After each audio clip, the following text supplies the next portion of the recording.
Okay, welcome guys.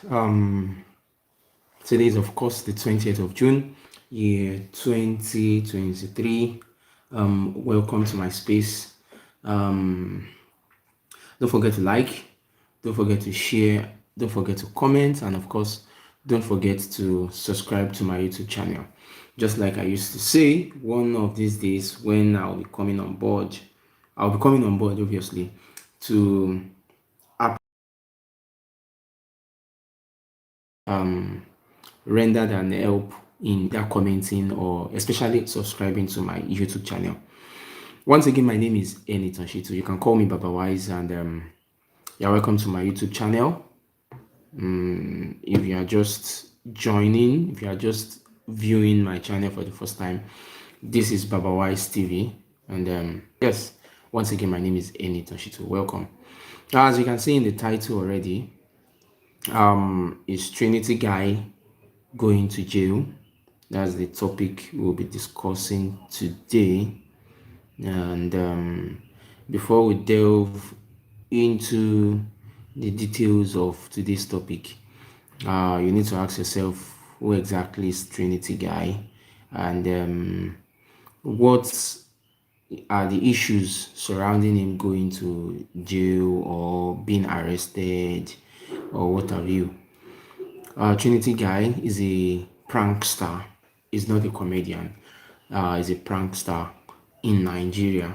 And what he actually does is to prank people. He pranks people to make money, and he doesn't just do this prank at least for fun. He render a hand of support to most of the people he pranks, and yes, that is what he's known for. Of course, the guy is actually a triplet. Two guys. He has a brother and of course a sister from the set, and also I think he has a junior brother, which has of course featured in one of the videos which he has been putting out there. So, what's the topic, and what's the jail situation? What's it all about? Recently, the public relations officer, um, the public relations officer of the Nigerian police force, yes, of course, at the national level. I beg your pardon. Let me quickly retrieve his name. That is, yes, the PPRO, the Police Public Relations Officer, Mr. Ademuyiwa Adejobi. I think on one of the social media platforms, called out Trinity Guy as making reference to one of the pranks he pulled recently, and tagging it as criminal, being evil, and his subject, saying that his subject should have actually laid a complaint to the Nigerian police force. Hence, he gets arrested, and they seek justice as regards that. So, I wouldn't want to like talk out of the blue like Mr. Ademuyiwa has said as regards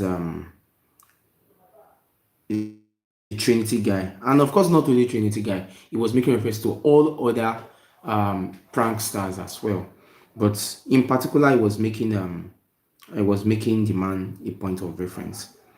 So okay, I'll read from his word. He said they should have been arrested. Those individuals who feels the heat and fear of the pranks should be reporting the prankster, as many of their pranks are and evil. These women have a good case against him.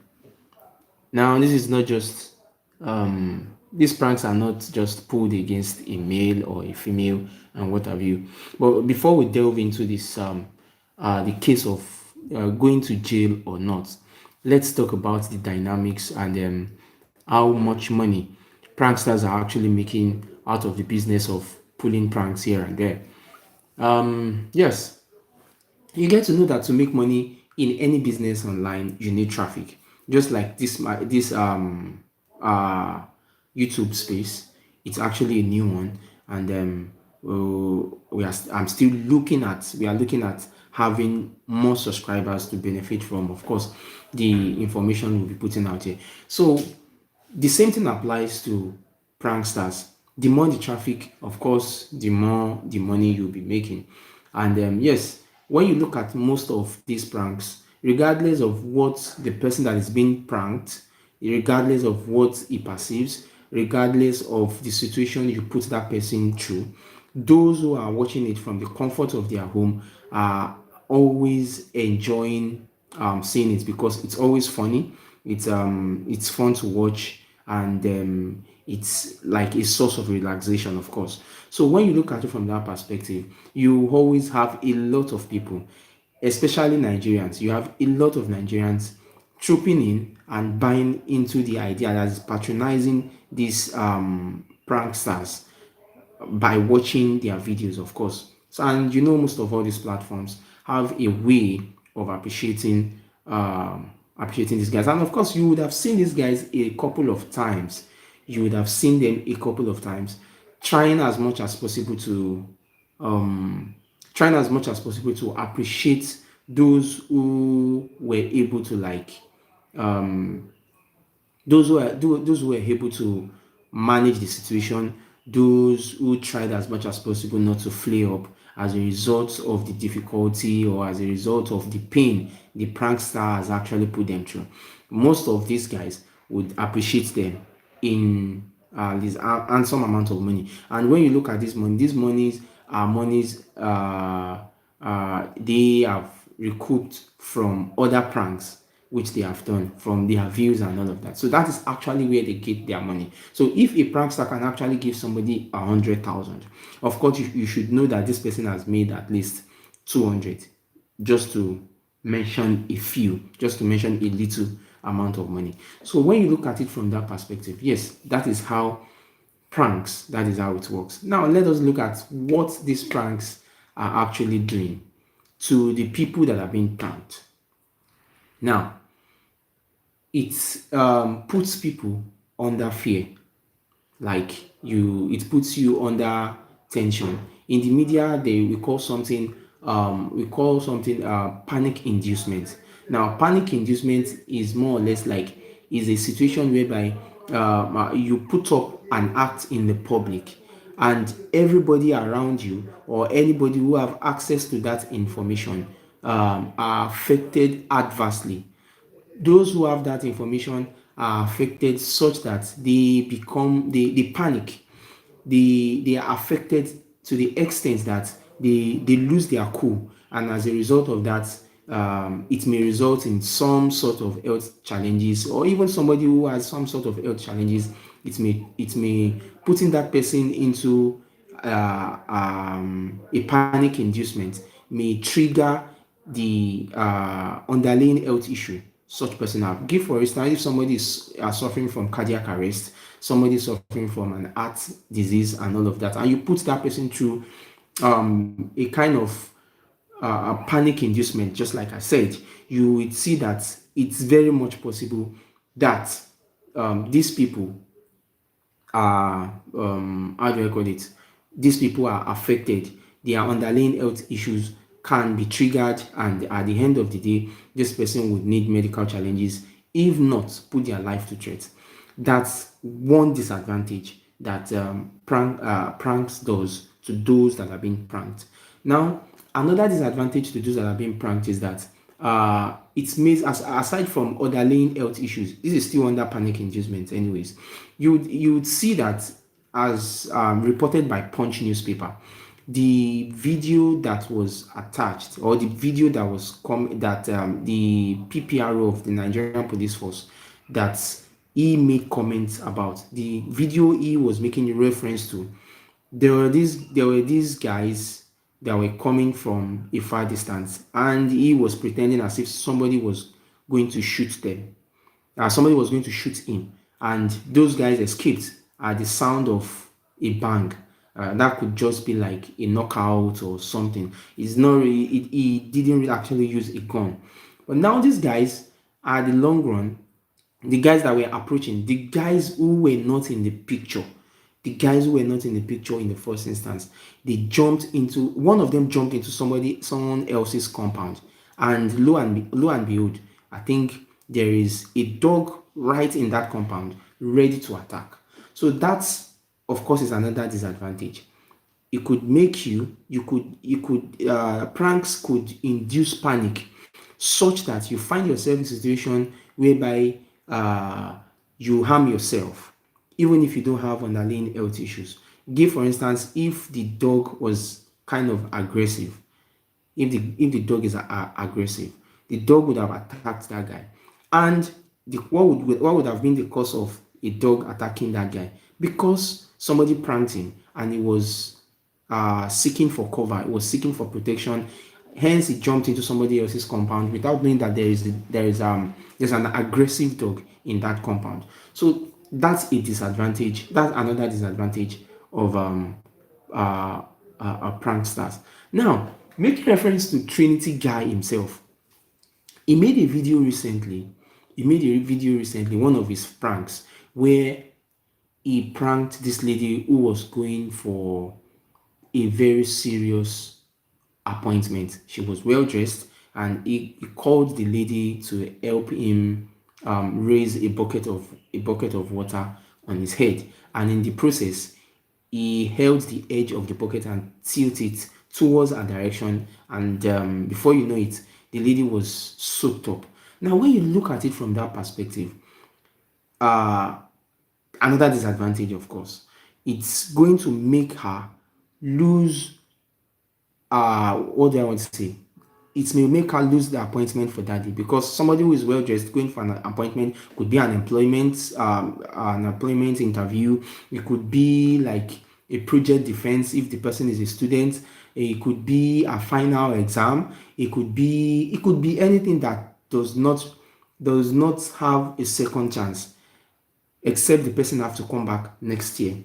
Or it could be an opportunity of once in a lifetime. It could be an opportunity that would cost the person 1 million naira or 2 million naira. And look at this, from what I've seen from Trinity guy, and of course every other pranksters that we have in Nigeria, the amount of money they give to these guys is around 100, 200. I think Trinity have given somebody 1 million naira once, that I've seen, that I've noticed.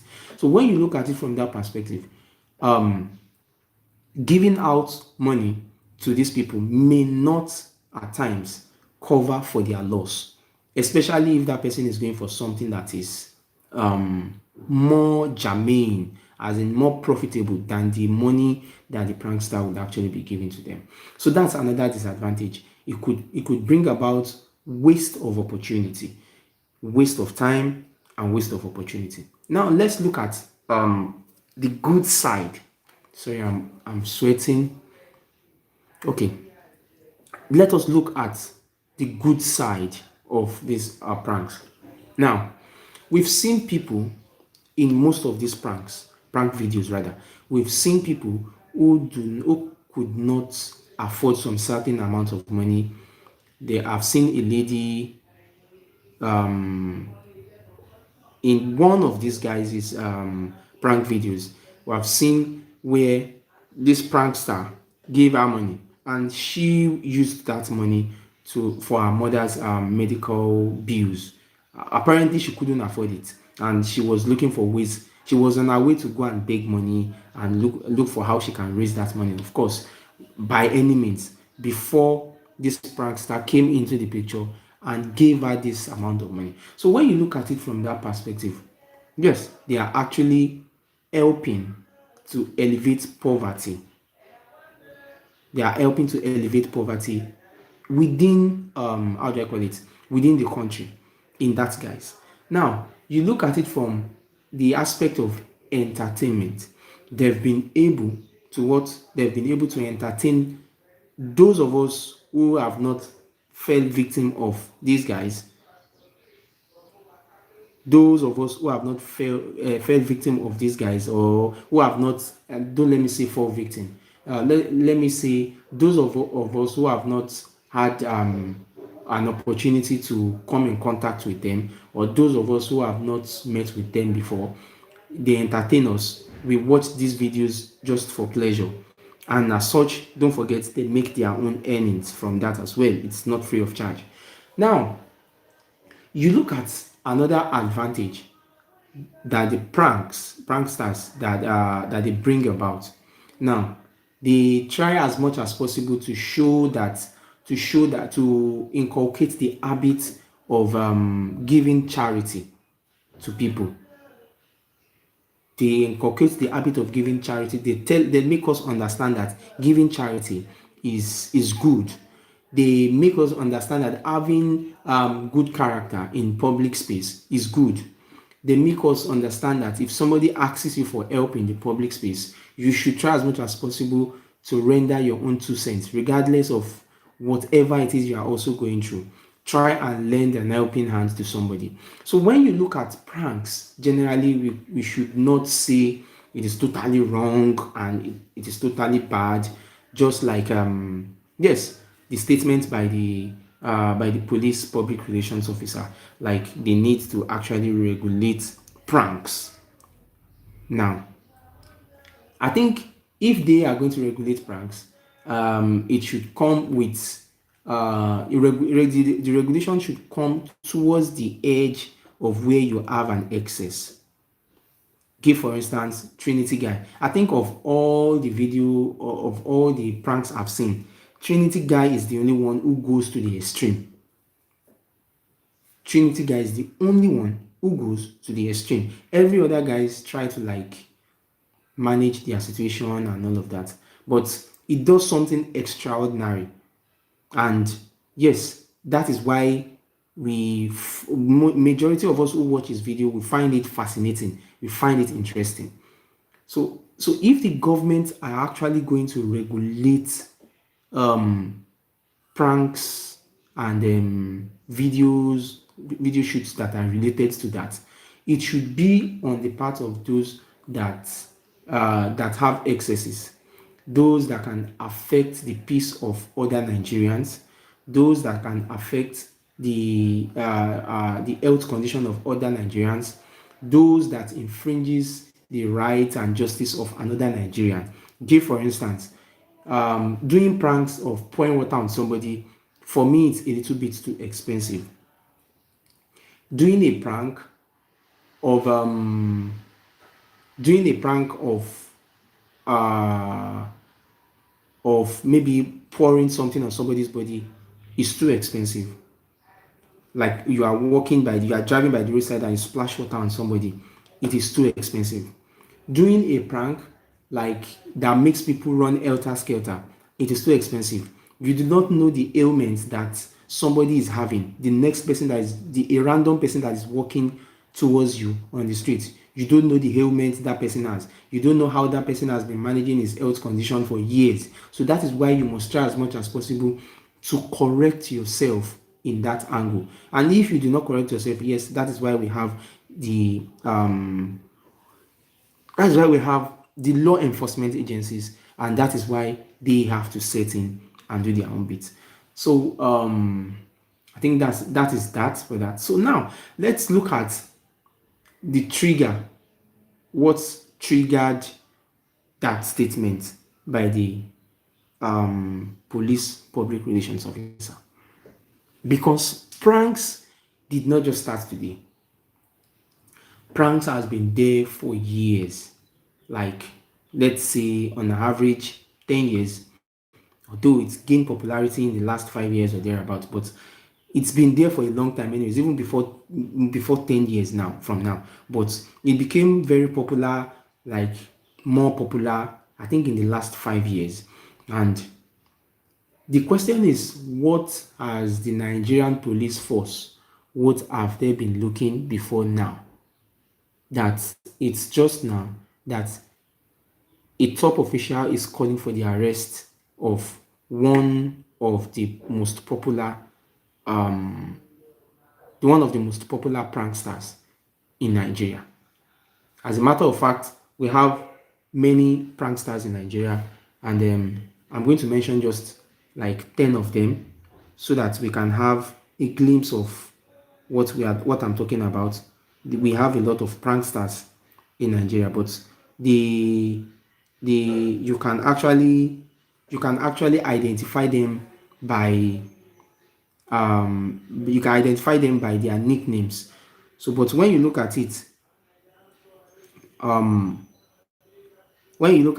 these guys are actually popular than each other.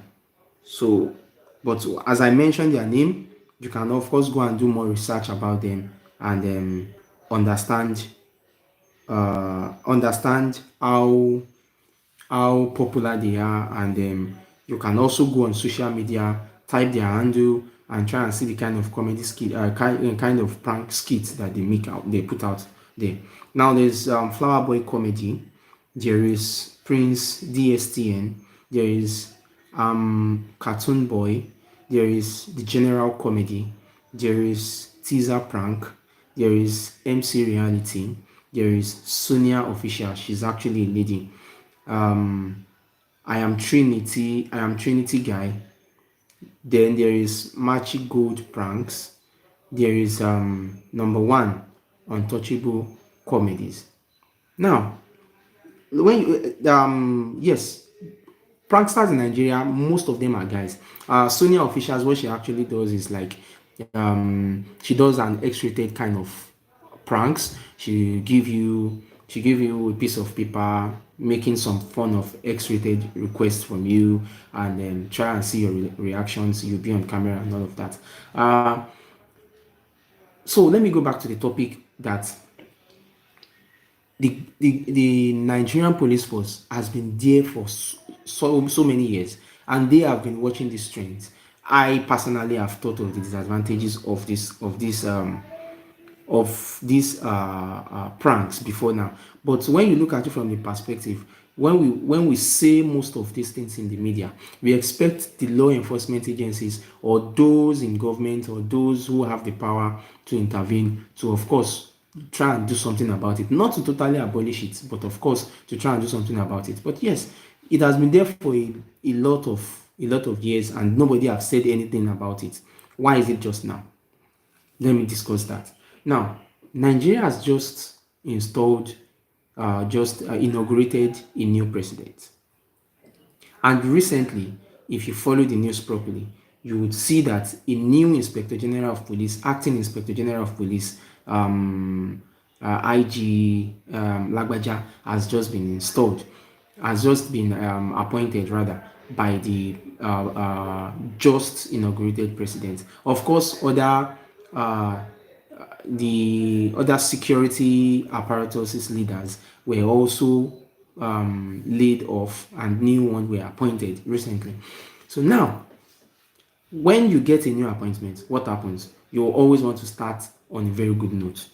Now, there is this fear that I have, it's my opinion anyways, that this is going to be a way that the Nigerian police force new leadership will show to the presidency that we are on our feet and we have our eyes on every Nigerians. So I see it like a case of a scapegoat, in my own opinion, because this case has actually been there for a while. It's been there for a while. So I look at it like it's more or less a case of a scapegoat. But of course, it's the right institution who should carry the right step. Is it a just cause that is being fought by the Nigerian police force, if at all the Trinity guy is being arrested, and of course some other pranksters as well? Yes, it is a, how do I call it? It's a just cause. But on the other hand, fighting justice comes with so many strokes. It comes in so many dynamics.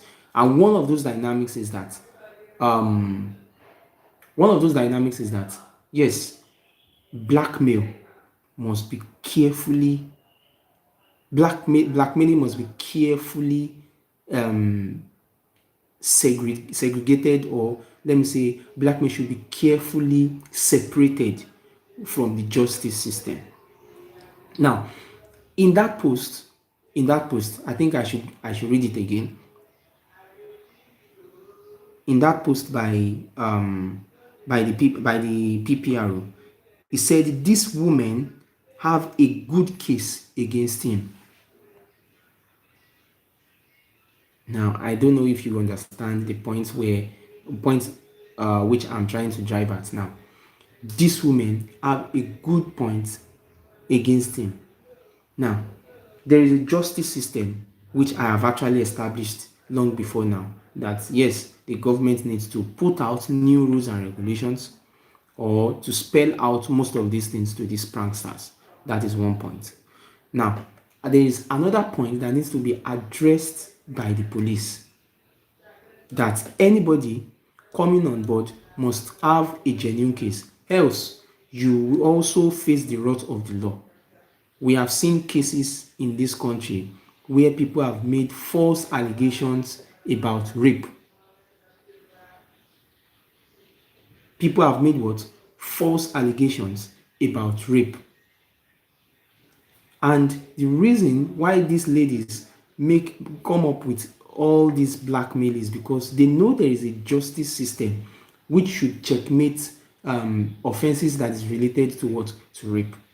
So I will implore the public relations officer or the police force or anybody who is in the police force, who is closer to the police and knows the workings of the police, should try as much as possible to advise them that, see, yes, there should be a justice system, and there should um there should be a separation of blackmail from the justice system. So that's that. Now, the question of the headline, let me treat that briefly before I end this live. Is Trinity guy going to jail? In my own opinion, what I see so far is that there has to be a petition from people who have been faced with one or two abuse as a result of his pranks that he has pulled in the past. They have to come, they have to go to the Nigerian police force, they have to make complaints and all of that. And then, yes, the police will take in that case. I think on that grounds, he can be arrested.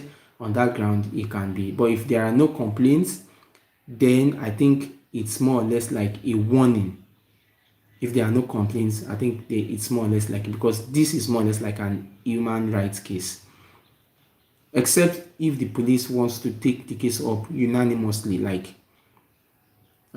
disturbance of public peace. Yes, on that ground, the police can get him arrested and say you are disturbing the peace of the state, and we need to put you to check. And on that, guys, he will be charged to court. And just like celebrity cases in Nigeria is not like big security criminal cases, like you are into internet fraud and all of that. This is more or less like a case. Yes, it looks just like it looks criminal. Yes, it's more or less like it can be treated like a criminal case, because when you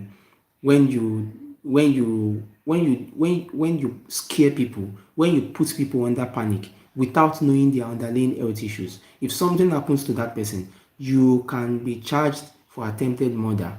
You can be charged for cases that are for you can be charged for crimes that are that are criminal. So that is why it can be treated as such. So when you look at it from that perspective, I don't really see him going to court, just like I predicted during Shinguti's arrest. I said Shinguti is not going to jail. It's not like he did drugs. It's not like he killed somebody. It's a case of assault and battery, and yes, it will be treated as such. If there's going to be a judgment, the judgment would be in form of a compensation. I remember I said something like that. If you go back to most of my videos, one of my videos I did in the past, that is what I predicted. And of course, that was actually what happened. He was released on bail, and the case will continue over a certain period of time. Most likely, he will be charged with a community service and or to pay some certain amount of money, because really no really concrete information, no really concrete evidence were found against him. So the same thing goes to Trinity guy. He needs to be nailed with something, and that includes a petition. Either if the Nigerian police force wants to orchestrate that by themselves, or maybe there is a complainant, somebody is coming on board to say he did this at so point in time and it led to this, it led to this, it made me lose this, it made me lose that. So it depends on the intensity of the havoc that he has caused somebody in the past. That is what the justice system would use to meet justice, as the case may be. So that's that about Trinity guy. So far, so good. We've not heard about any form of arrest. I've not heard about officially heard about any form of arrest until now that I'm making this video. Except if I finish this video and I come across a video saying he has been arrested and all of that. So in evaluation, prank is good.